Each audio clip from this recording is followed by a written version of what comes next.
ხანა ერთი კვირის პულსაც მჭამთ. ჩვენი დამხმარე არავინ არ არის. არავინ.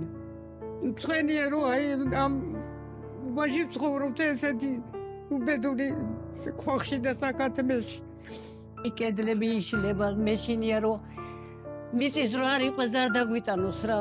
ფილტვების ანთება მქონდა, კინაღამას მოვკვდია ეკაემ სირიში და უბედურობაში.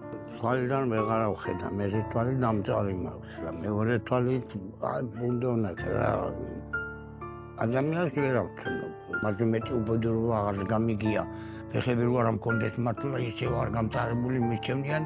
ოღონდ ხედავდნენ წესიერად. გივი ბაბუას თვალისწვეთების საყიდელი ფული არ აქვს, რომელიც მას აუცილებლად სჭირდება, რომ არ დაბრმავდეს. ოლღა ბებია კი ცოტა ხნის წინ დაეცა და ხელი მოიტეხა. საფროლოქალს სერიოზული ოპერაცია ჩაუტარდა. ხელის ფაქტობრივად ხელახლა აწყობა და ლითონის კონსტრუქციის შადგმა დასჭირდა. ოლღას გამოკვლევა ესაჭიროება, მაგრამ ოჯახს რენტგენის გადაღების ფულიც კი არ აქვს. სარეცხი მანქანაც არ აქვს. ალბათ გესმით, მოხუც სალი ხელით, სარეცხის რეცხვა და გაწურვა როგორ უჭირს. მოხუცებს დამხმარე არავინ ჰყავთ. ამიტომ კეთილო ადამიანებო, მათი ერთადერთი იმედი თქვენ ხართ.